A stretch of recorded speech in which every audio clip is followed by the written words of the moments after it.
Hello, everyone. I'm Claudio Murgan, the host of the Spiritual Inspire podcast, and my guest today is Dr. Jason Loken. Dr. Loken has 25 years of experience in the health and wellness industry. He combines his decades of practice in naturopathic medicine, osteopathy, integrative medicine, meditation, yoga, and metaphysics in the creation of books, products, online courses, and retreats. His mission is to support and inspire others in finding their own path to greater health, true potential, and joy. He is the author of several books, including his most recent one, Natural First Aid Essentials for Every Family. In order to support this mission, Dr. Jason launched the Inspire Health podcast in 2019, interviewing inspirational leaders, visionaries, and game changers in the fields of health and wellness, mind-body medicine, spirituality, and more.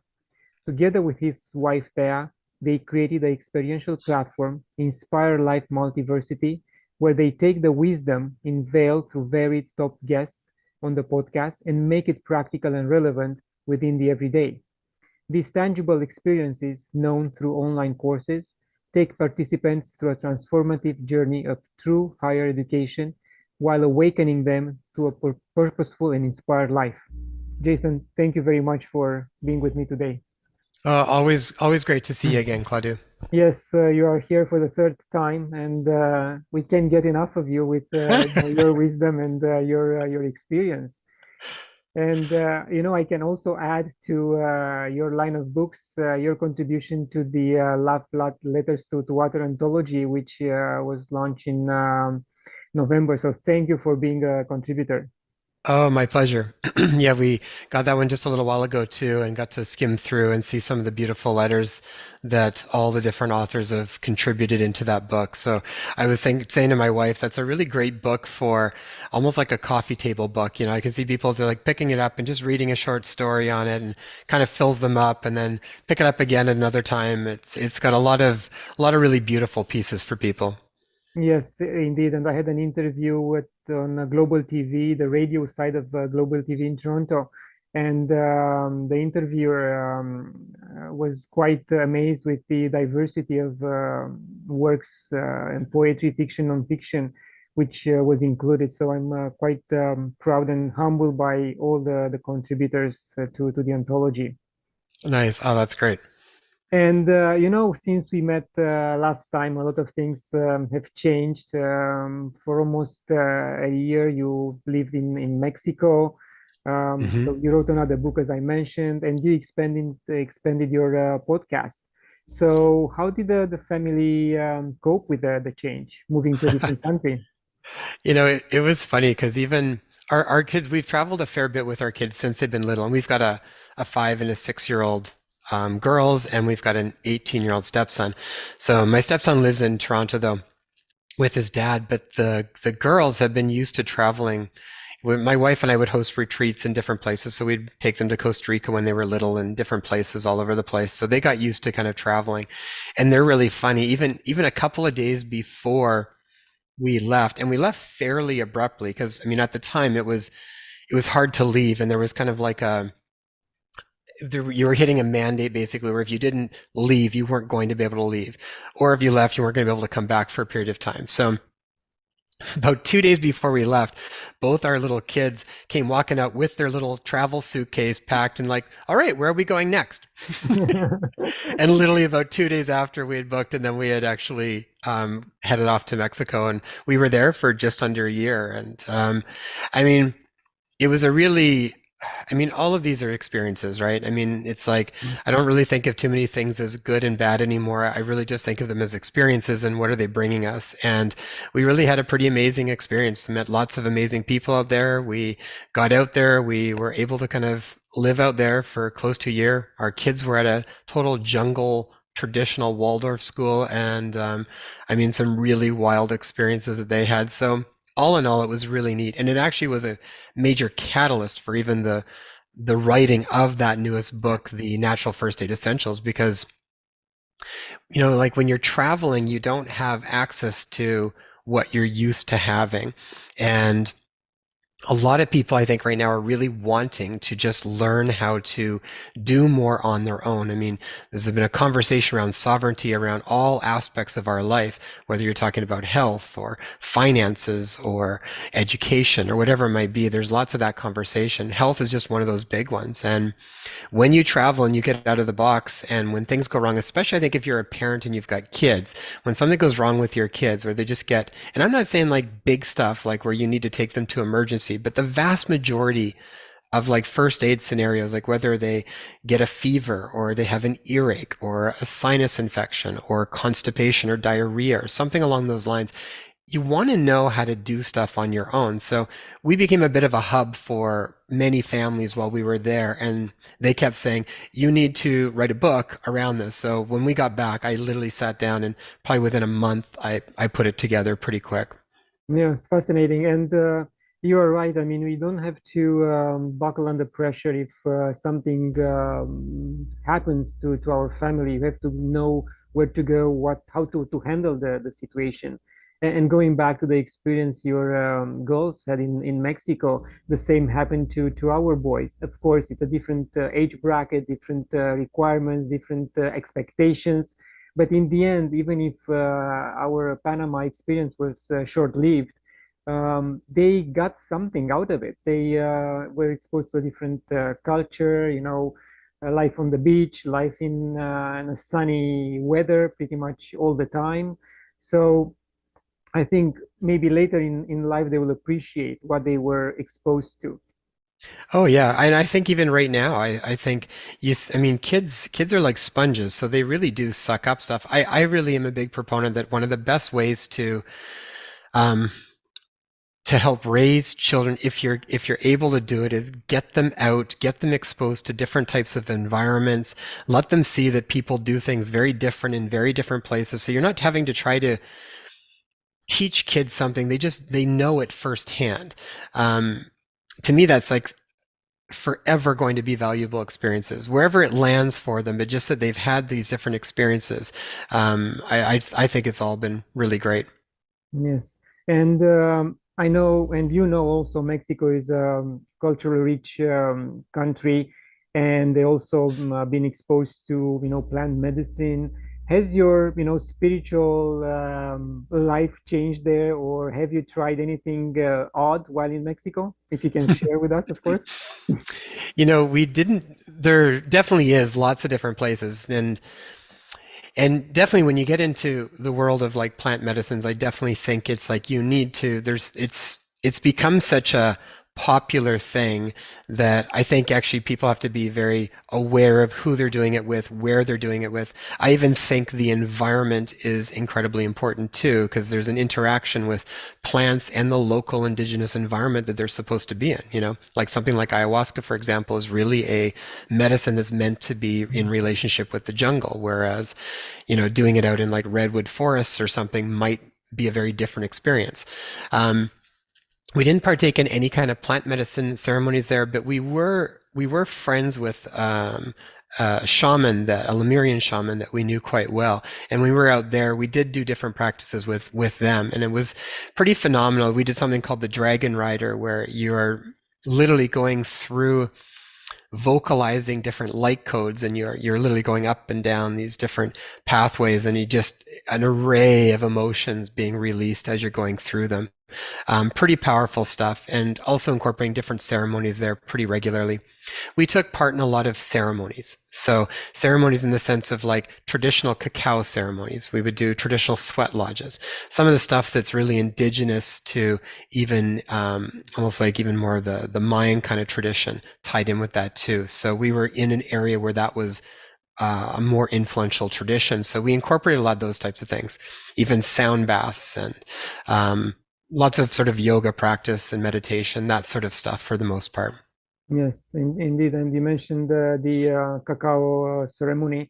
In fact, I had an interview yesterday with Angela de la Agua. She lives in Joshua Tree, and she's offering these type of ceremonies. And she talked at length about the sacredness of cacao and Hmm. what exactly one should expect from this type of exposure. So for those interested, please listen to that interview because she talks at length about What that. I love about those types of ceremonies is like there's so many layers to it. There's a lot of depth to those things. So we actually had our girls with us when we did the cacao ceremony. They took part in the ceremony too. And so they actually did some of the cacao and they did the meditation, the sound bath and the whole thing. And there's a what I love about it is there's this intimate relationship with plants. Even such a separation from a lot of even Western herbalism. It's like even going through naturopathic school, there was more of an emphasis on the pharmacology of plants as opposed to the sort of eclectic experience. They did try to blend them, but you can tell, things move more and more medical in the West, and we sort of separate from all the other bodies of health that I think are inherently associated with plants. So, but cacao is a very powerful plant, and there's a lot of history with it. So being a part of the ceremony with traditional shamans that actually do these ceremonies, it was really beautiful. It was actually probably one of my favorite ceremonies that we had done. Great, great. As a health practitioner, can you practice in Mexico? Are there any restrictions? And I'm not talking about online sessions, but locally on the land. I think you would have to still do, I mean, Mexico is kind of one of those areas where there's a lot of flexibility. I think you can definitely depends on what you're doing. And there's pros and cons with stuff, like setting up a business right where we were. We also got certain warnings around that like if you set up your own business, almost all the businesses actually have to pay a certain thing to the cartel. That's a real thing that you do have to be aware of when you're in certain places. And they all basically, that's just a part of doing business. If you set up a shop, then a certain amount goes there. Um, so those were all sorts of things that I had no desire to set up shop right there. If I wanted to, you would have to still be, I think you still have to be licensed within certain disciplines, but it's not the same as being in North America. I think you could do it in a lot of different ways, or a lot of people just do it privately. Yeah. So I met people when we were out there that were a lot of like RMTs or acupuncturists or whatever, and they're just doing it on their own. So I think it's pretty easy to do that too. But I think if it ever came down to it, you probably still would need to have a license of some kind to be able to do certain types of therapies. Yes. Plus a good relationship with the cartels. Yes. Yeah. Or a good relationship with the Cardells, and then you can kind of do whatever you want. So, Yes. Let's go a little bit deeper into your latest book, Natural First Aid Essentials for Every Family. Let's unveil what's in there. yeah, for sure. So, like I was saying, that really, I mean, we've traveled a lot. So, over the time, especially with my kids, it's something we've kind of created a fairly extensive natural first aid kit because whenever we've gone anywhere, if something happens with the kids, you just want to be able to do things on hand. I mean, it's also that's the work I do, so I'm comfortable doing that type of thing. But when I would talk to like older patients or patients that were often from like Eastern Europe, or even Asia, and some of the older patients that I would have, they knew a lot of stuff. Like they actually knew how to take care of things because they often had to, right? Or they didn't have the money to do stuff, or they just didn't have the convenience. A lot of times, people lived out in the country and it might be hours away from something, so you'd have to figure out how to do things on your own. So they were well aware of herbs and poultices and different practices that you can incorporate. When we went to Mexico, we brought a fairly extensive first aid kit that's got a whole list of things. I've got different herbal remedies, I've got homeopathic remedies, and even home remedies that you can do like on the fly from at home, like key ingredients that you might want to have that we talk about in the book. But when we were there, I just found once people kind of realized who we were and what we did, it was like next thing I know, I'd be getting a text and, oh, my daughter's got an earache. Can I come over and can you check that out? Or, oh, my kid just broke out into a rash, or they got bit by a spider, or they whatever it might be, right? And so we kind of became a bit of a hub for a lot of the first aid stuff. And my wife was saying to me, she's like, you need to put this all together because people need to know how to manage some of this stuff and have their own thing. And it's a mix right now too, because I found a lot of people are just not comfortable going to the hospital. And over the past few years, for multiple reasons, whether people have been terrified that they're going to get sick, so they're not wanting to go, or or they haven't been vaccinated, and they're very concerned about being judged or being pressured or this type of thing too. That's a very real group of people and there's a lot of people that have lost faith in conventional medicine in many ways, and just generally, I find a lot of people that are just wanting to do more of their own stuff in many different regards, and they're not wanting to outsource everything. I think people want to know how to take care of their family in all regards, whether that's again health, finance, education. So I think there's a growing interest in people wanting to take the bull by the horns kind of thing and know what to do. So when I came back home, I sort of went through, okay, what are the big areas that really people need to learn how to manage? And the thing most people I think need to remember is that the vast majority of first aid scenarios do not require you to go to the hospital. Very few do. But because we're so used to outsourcing health, I think that, and we don't know what to do, it's scary, especially if something goes on with our children or they have a fever and you've never had to really deal with that, or you're only used to just suppressing it, then you get kind of scared, and then you sort of just look to sort of bring them to the doctor or the hospital. It's not that I'm saying don't take them to the doctor if that's an option and that's what you're most comfortable with, but a lot of people want to know what else you can do. And so many times you can do natural things that often address the roots of the problems rather than just trying to suppress symptoms. So I created 6 major chapters, and we look at things from tummy troubles to cold, flu and immune support, fever comfort, ear and sinus congestion, bumps, bruises, burns, and scrapes, and then bites, stings, and rashes. And I think that covers a lot of the big, probably 90% of the stuff that people are going to come across. It's like if you get traveler's diarrhea, how do you work with that? I guarantee you go to like Mexico or you go to Bali or you go to somewhere, at some point you will end up with traveler's diarrhea. And what can you do? And what do you want to have on hand with you? Because part of it is knowing the information, and the other part is having what you need on hand so that when the time comes, you can implement it right away. It's like if your child gets an earache, there's certain things you want to do right away, because if it's not taken care of properly, then you may need to have to go down the road to the hospital or something along those lines. Yes, yes, interesting. Yes, we need all this. And I remember from talking to my mom many years back. Let's say if I had a sore throat, she would say, you know what, peel a couple of potatoes, cut it in small pieces, wrap the pieces in a handkerchief, and put it around your neck. In one day or day and a half, the pain will be gone. Or if you have swollen feet, wrap them in cabbage leaves or something like that. So something miracle about every single um, nature product which we can look into, and this might is something you mention in your book, I assume.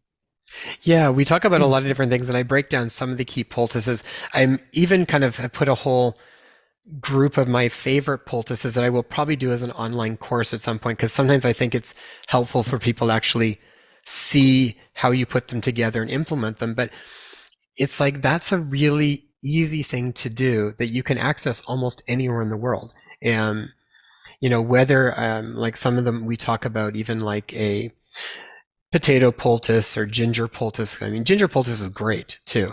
Um, I just think it's fascinating because you think like, our potato, like how's a potato going to do something? But it's like nature really does provide it. It has antidotes for almost everything. And if you learn how to use them, part of it is I think we've also been accustomed to think that things need to be really complicated and really kind of sophisticated and only in the hands of people that know sort of this, how to understand that even type of language and all the pharmacology of it and stuff.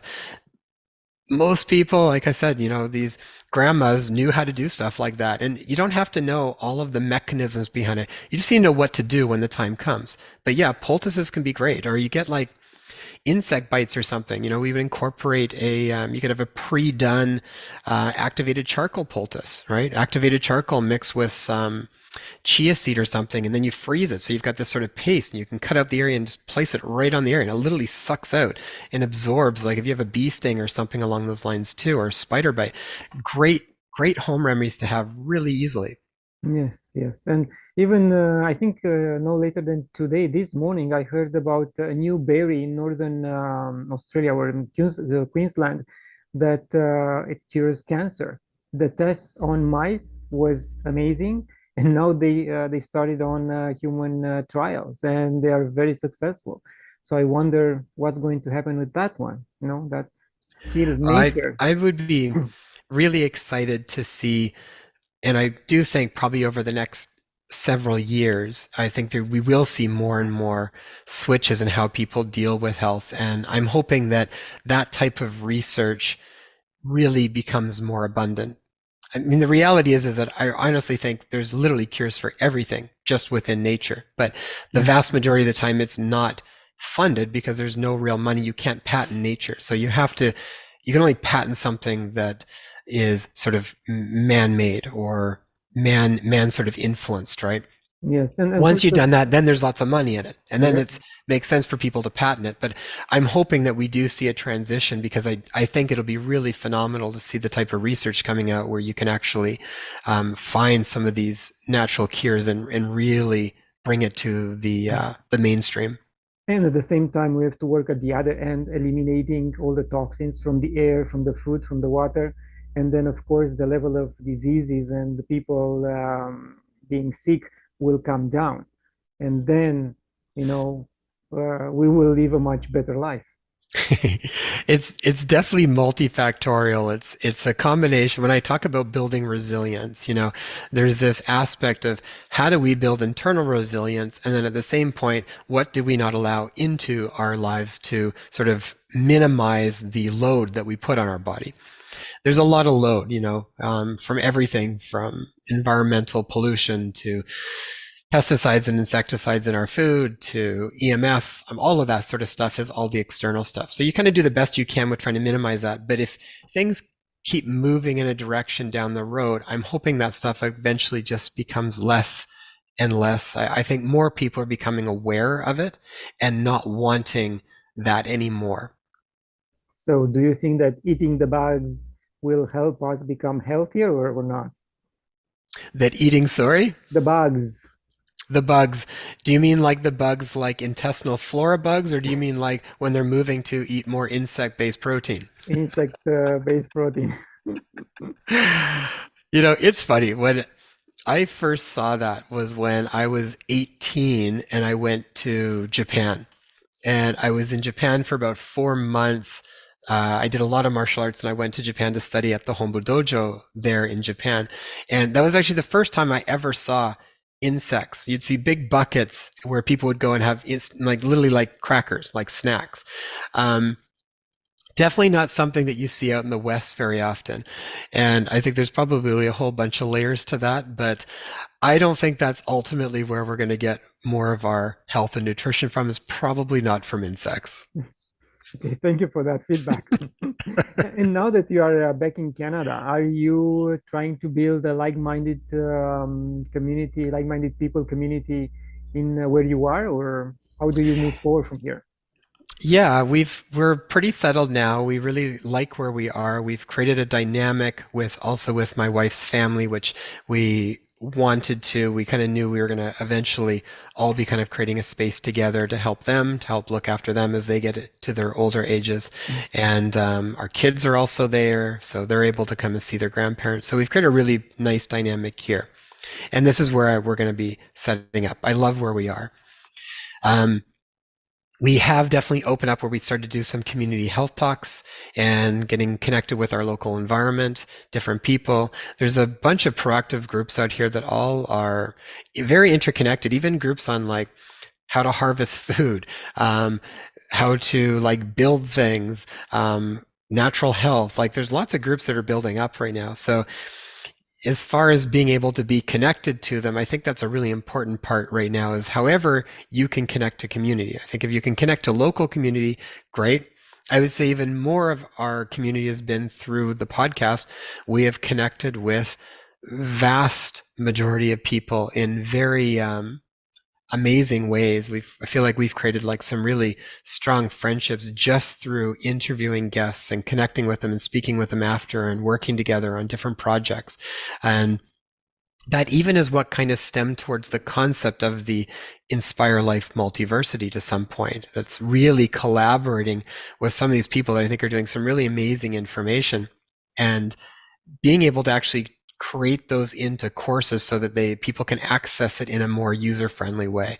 The podcast is wonderful for getting information out. I feel like it's a great beacon for just like, I mean, to me, it blows me out. Sometimes I listen to some of the episodes, I'm like, that's such an amazing episode. Like, that is such important information for people to listen to. Or a series, we do a series on, say, energy, frequency, vibration, magnetics, the next era of healthcare. Or we recently did one that was on the illusion of free choice, a return to mastering our own life. And we look at that from as many angles as you can. And in the process of it, that's where we start to think, oh, we should really create a course so that people actually know how to implement some of these types of things that we've talked about. Because there's one thing to hear it, and then there's one thing to know how to actually put it into action in your life. That's kind of what the whole multiversity is around. And as we move from, this understanding that we're sort of not just one, but there's this, multidimensional self that we are connected with, there's a lot of layers that I think is important for people to start to explore. Yes, and I'm glad that you mentioned the illusion of free choice series because, this is something that was very visible and palpable for the fringe minority in the last 2, 3 years, but not for everyone else. So why do you think that's the case? Why do you think that people still think they have free choice in an environment which is pretty much mandatory? Well, what definitely came out of that conversation, because we talked about that from many different levels, and I'm always really curious to just I'm really just wanting to invite people on my own journey because I don't know all the answers, and I'm wanting to keep learning and expanding, and I love having these types of conversations. So, like for example, with the illusion of free choice, we wanted to sort of play with that from many angles because there was a lot of stuff around our freedoms being sort of pulled away from us, right? But I wanted to go way beyond that and look from even more of a metaphysical perspective around choice and free will and where are we really acting from.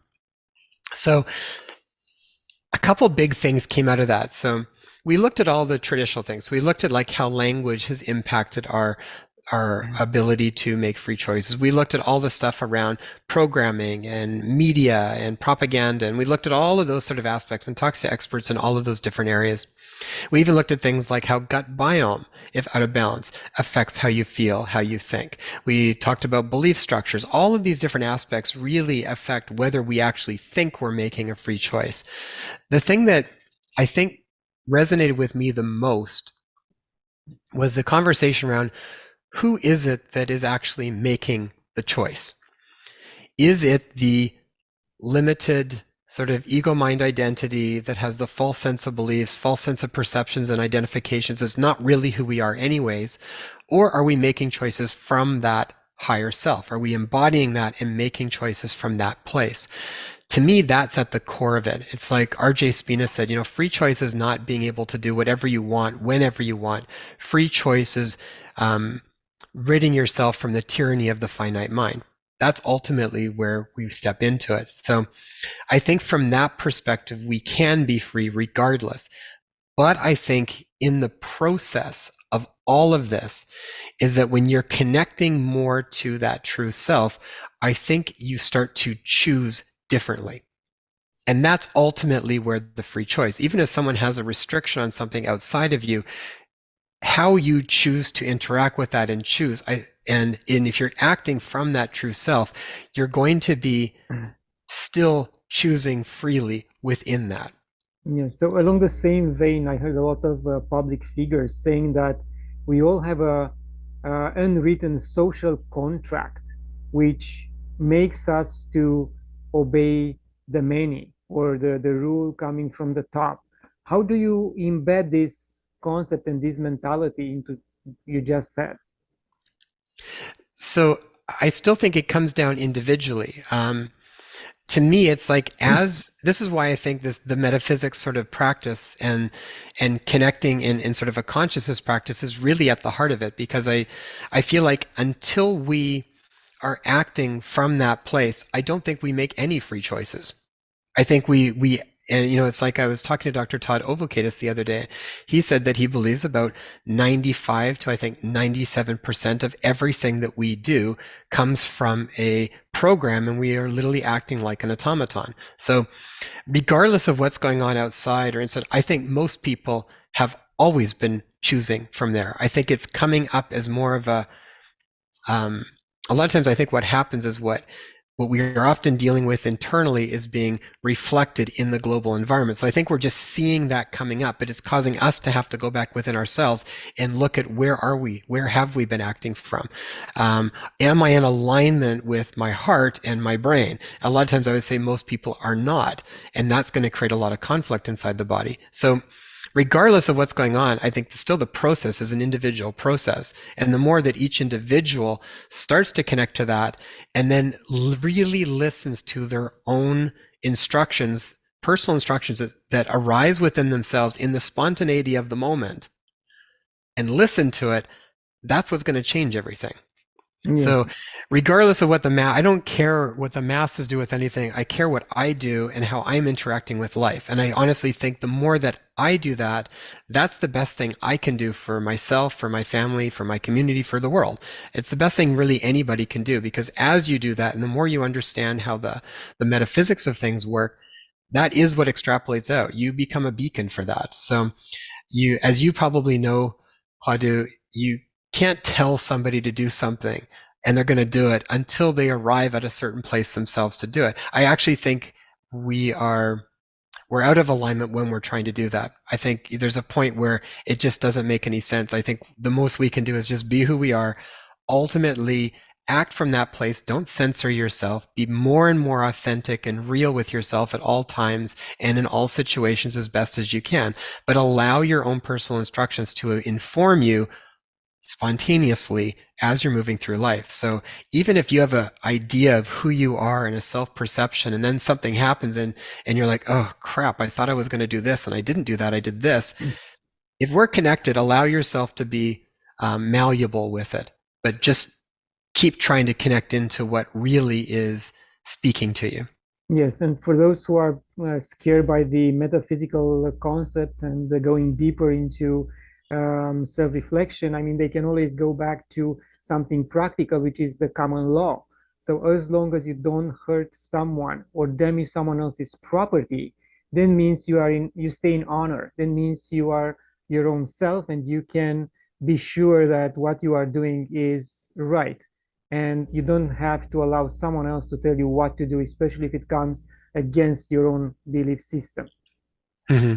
Well, this is where I think, it's like this top-down model. It's like a lot of times the things that are more in the abstract, like the spiritual, mental, emotional realms, filter down into what's concrete. And so if you're working with some of those things, you will be drawn to certain ways to act then in the world, right? But if that's not adjusted first, I don't think this is optimal. So like what you're talking about, a lot of times when people start to go through that and they're like, okay, well, that doesn't feel right to me. Like there's got to be something else.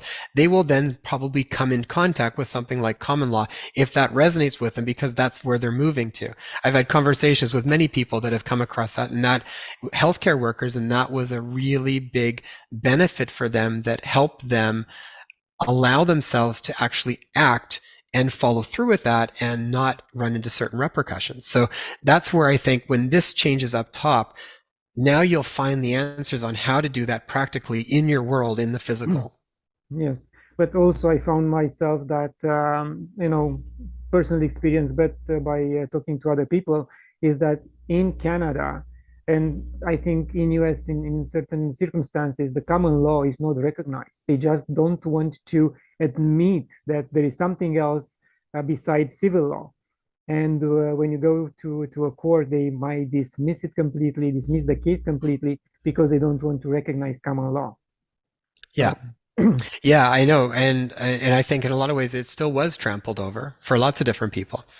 And that might just be a part of what is then going to bring more awareness around that.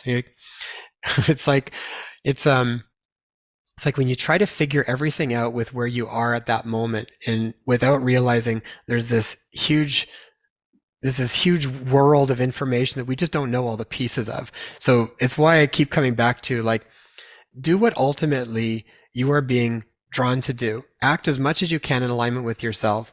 Um, and know that we also don't know the whole big picture of what our role is in the bigger picture of it all. It's like stuff is always there's things I will do something. I'm like, I don't really know what that was all about yet. And then months down the road, something will come up. It's like, oh, that kind of fits in. I can see where that's kind of played a role with things. So it's why I think you just try to connect back to what you are really being called to do. The biggest problem is when we act and we know we're totally out of alignment with what we are really feeling like we should do. I actually think that is at the heart of most illness that people deal with is when they are really disconnected, when what they are doing in the world is very out of a balance with what they really genuinely in their heart know to be true. So that's why I want people to connect to that and then let that inform the the intellect. Yes, I agree. And this theme comes over and over again in my interviews with, empaths, healers, and they all mention the unalignment or disalignment between what the soul wants and what the ego wants, and how all this trauma plays out. And Mhm. just to mention a potential worst case scenario for you as a health practitioner, um, have you thought of working on a private membership association just in case there are more restrictions coming down the line? Are you talking about as far as like naturopathic practice and Yes, stuff? yes. Yeah, I resigned as a naturopath from Ontario back in March because of the regulations and the restrictions. And so early on, we created something called Follow Your Oath, and we actually really we were just bringing to light a lot of the information that was right in peer-reviewed studies or off PubMed or directly off things like World Health Organization and CDC. I mean, it wasn't hard to find other information. I was just astounded that initially that only very select information was being shared, and I felt like people really needed to see the total array of the conversation to be able to make an informed decision around any kind of treatment that they wanted. And within that, we knew we were going to get flagged by our college because you were not allowed to say anything. You really couldn't even speak about COVID. And most health professions and colleges were very strict around that. So what you learn very quickly is that if you're a part of a college, you really don't have free speech. Because if you're speaking, then you are speaking on behalf of a college, more or less. So it just got to the point where I was like, it was no longer in alignment. That was really as clear as I could say it. It was definitely a big decision at the time to decide to let go of my license within Ontario. And but it just got to the point where it's like I couldn't practice the way I wanted to practice. I couldn't have conversations without feeling like you'd have to look over your shoulder because you weren't allowed to have those conversations. So I resigned and then we moved our practice to Quebec, which is unregulated. So I'm not dealing with the same degree of censorship or control over it. So in Or a lot of times, and I've talked with many NDs over this past couple of years that have also resigned, and you just transition. So rather than practicing as a naturopathic doctor, you now practice as more of like an integrative health coach or something along those lines. Most of the time, you can do a lot of the same kind of work in just a different way. It's more around title. They don't want you calling yourself a naturopathic doctor if you're practicing in Ontario or BC, for example, but you're not licensed there. That's something you can't do. So if you resign, then you have to relocate to somewhere where you can do that, or you change your designation. Yes. So in other words, you're a troublemaker who didn't want to go for retraining. Okay. Oh yeah, Mm. yeah. You definitely you Re-education. Sorry, re-education. Yeah. yeah. You have to go through a new COVID re-education on how to speak about COVID. So you either do or you don't, and then I kind of think of that as then it's just time to move on to something different. Yeah, but as we have seen recently, that doesn't go only for the health practitioners, but for psychologists as well. And Jordan Peterson is the latest Yeah. case and the most visible one. It'll be interesting to see what goes on with that because it's good when those happen to high profile people because it just shines more light on it.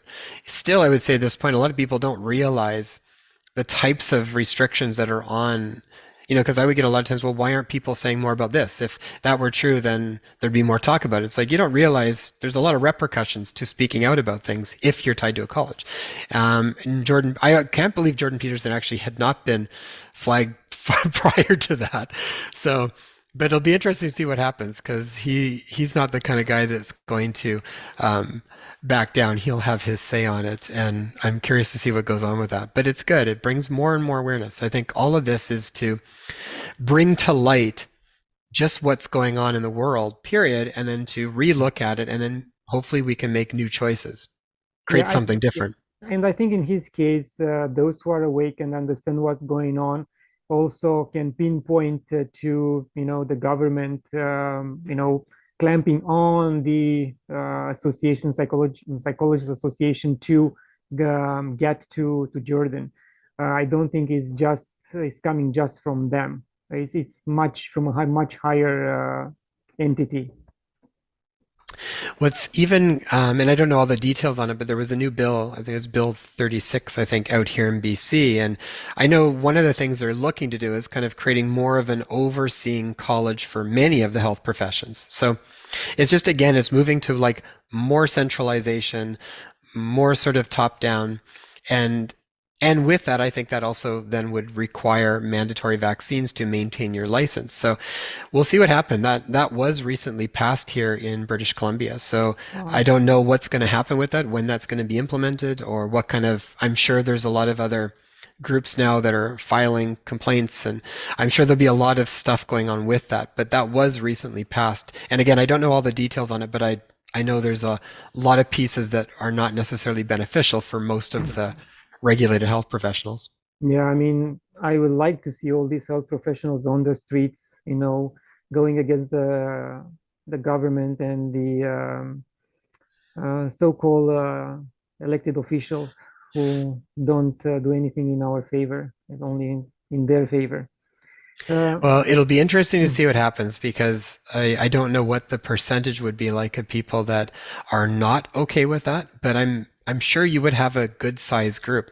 I'm kind of thinking it'd be really beautiful to see more and more people, if they really don't align with the way the colleges are doing things, or if they really are feeling like, okay, this is just really getting more and more restrictive and sort of dictated as far as what you can and can't say, and so much repercussions if you do, if you say something outside of what you're allowed to say, and more people start to leave that, and maybe something else will be created. I get this vision of this allied health professionals that, is able to kind of have more open discussions around things, and more freedom of speech around health, more options for people. yes, indeed. Hopefully, the system will crash, and as you said, something new will bloom on the positive side. Jason, when we had previous interviews, you mentioned about how Thea's mind and body needed about 3 weeks to decompress in a Hmm. very nice environment, tropical environment, outside of stress and outside of a known environment, which created the stress in the first place. So now with the restrictions on or potential restrictions on traveling and less flights and people not be able to reach destinations that can bring their um, and tensioning their bodies. Do you see that more depression will settle in and will break down the society even more? Well, I can definitely say that I've seen a lot of mental health go up considerably over the past couple of years, just clinically when I'm seeing patients. And even when I'm measuring certain outcomes in whether blood or urine tests or whatnot, I'm seeing things change. Um, that's often then tied in with the stress and all the different things that are going on. So I think for sure, and it's also a mix of like, yeah, I mean, just traveling can be we'll see what's going to happen with travel over the next bit. But even outside of whether there's more restrictions on it, it's much more expensive. It's not as easy to travel, and it's just generally become more of a bit of a hassle, I think, to travel.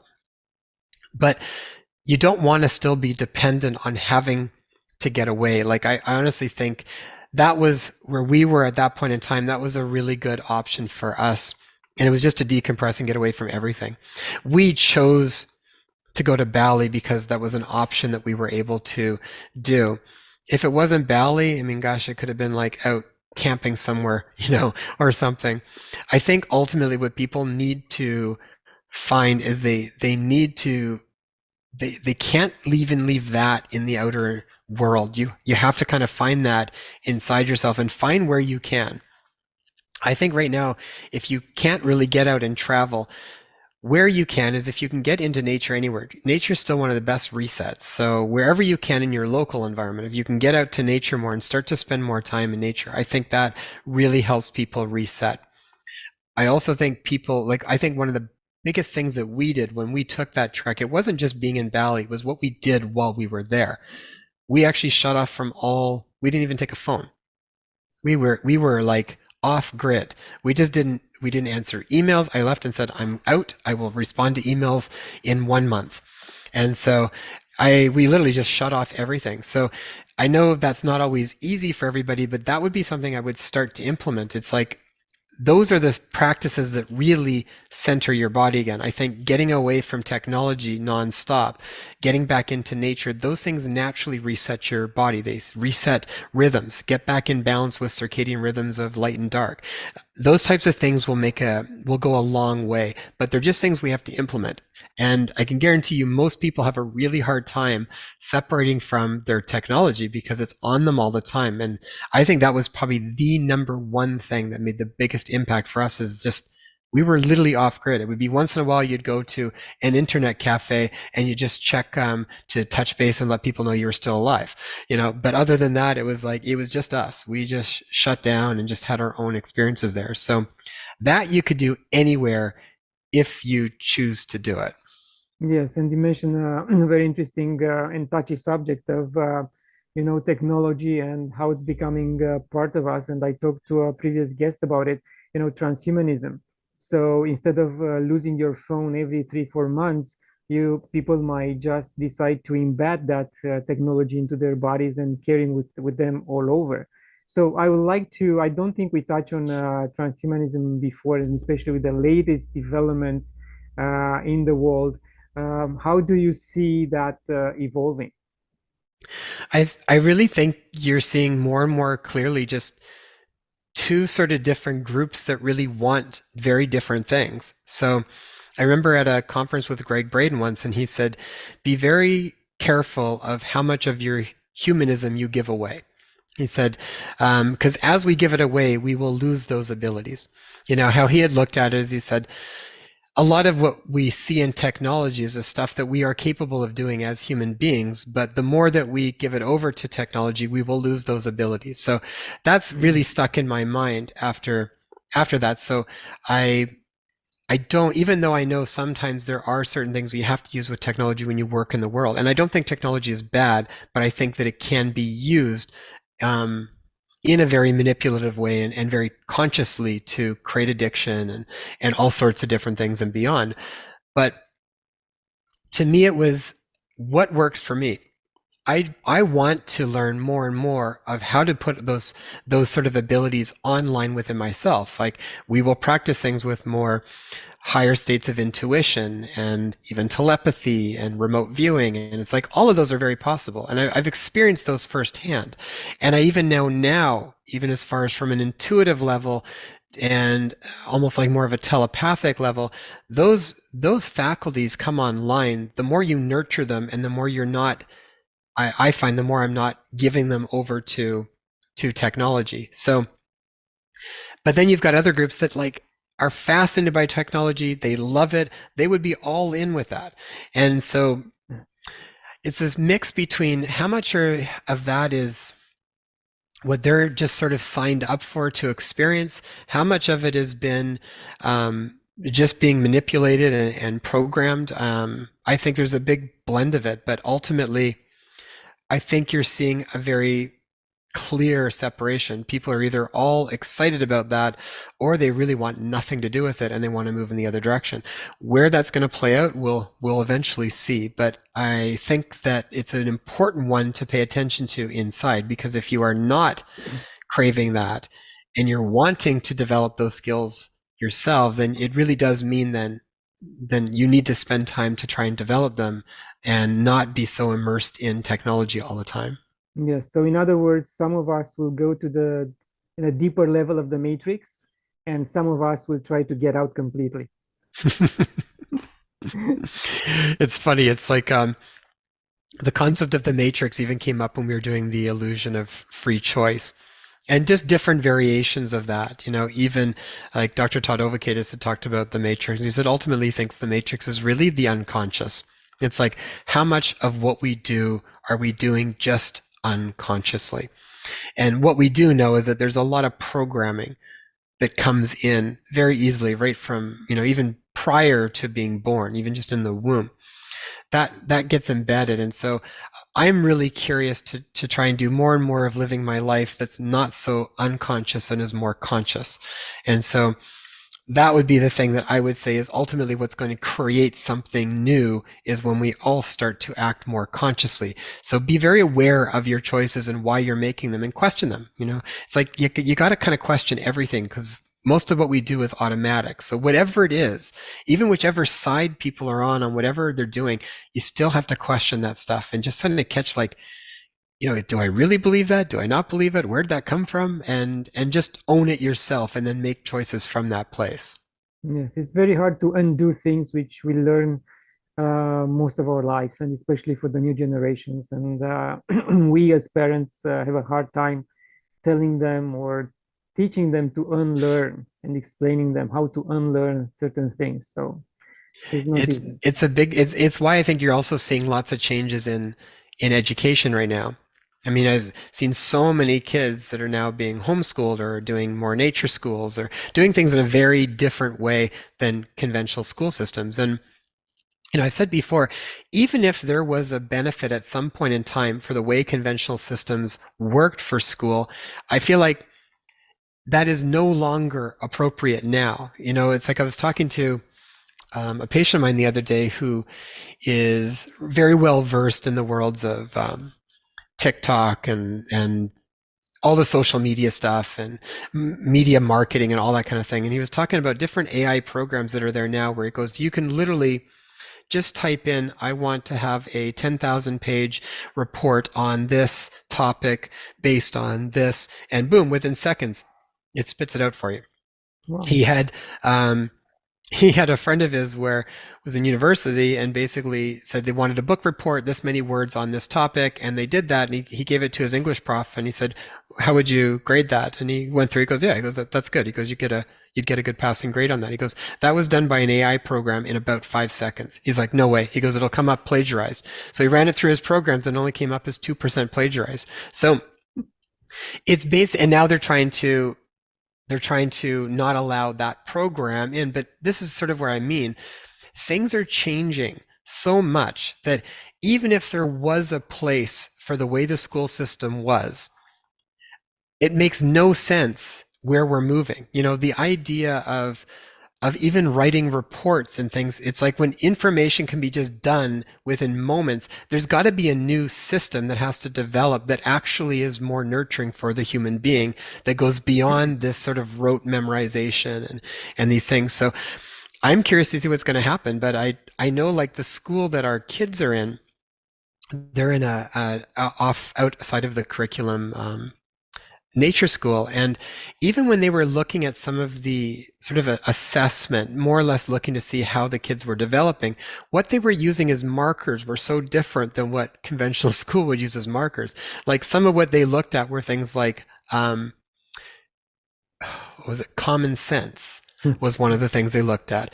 Awe and reverence was another thing. Quiet mind. These were the faculties that they felt were important to build in our children. That's a very different scenario than what is sort of considered priority in a conventional school system. So what I think is an important question for parents to ask themselves is, what feels like is going to be more important for your kids to know?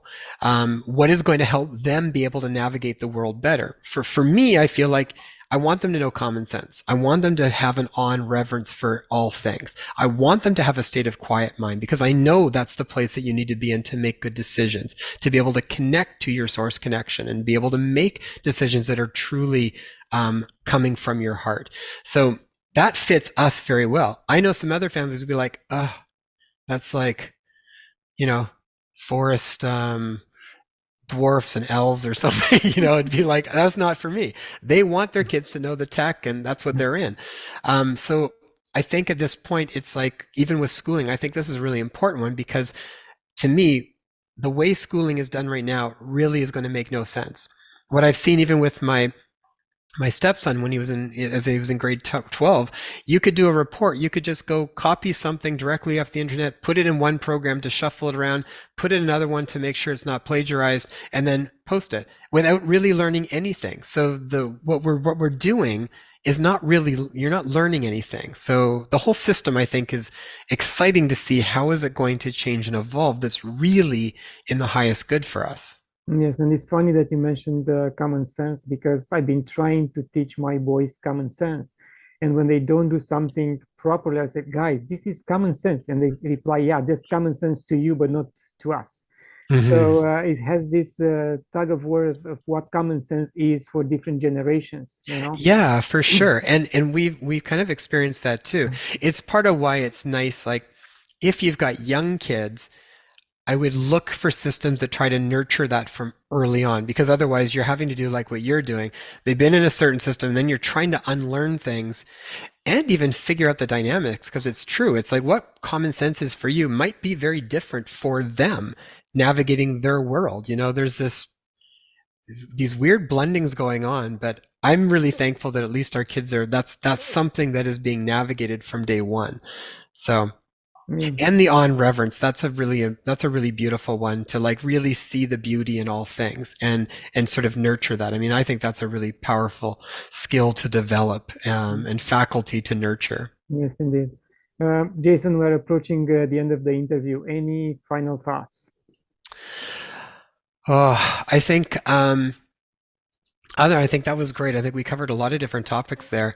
In regards to the natural first aid stuff, I really do think that that is an important one that we really do need to learn about. That's why I wrote the book, because I just saw firsthand how many people did not know what to do, and again, how easy it can be if you have the right stuff with you and implement it. So if you go to the inspirehealthpodcast.com and then you click on books, you can go and check out the book. It's done as an ebook so that you can literally keep it on different areas, whether you have a phone or a computer or whatever, so you've got access to it. Because really the key thing is that you need to have access to it. And then I have a link where you can actually get many of the same products that we get, where you can actually create your own first aid kit and know what to do. But I think we are likely going to see more and more shortages in medicine as we go along. I think people are going to need to know how to do things on their own. And the thing is that you want to know that in advance. So you want to have the information and put your stuff together so that when things happen, you can act on it right away and then not try to figure it out at that point in time. That's the way it works with health. You want to know what to do in advance, because once it happens, now you're going to be running like a chicken with its head cut off kind of thing. Yeah, we have to be proactive. So please Yeah. visit that link. We'll have it in the description as well. Jason, thank you very much for your time once again. Oh, you're welcome. Great talking to you, Claudio. Thank you. And to my viewers, thank you for watching it, share it, like it. Visit my website to download a free copy of my book. And until next time, love and gratitude.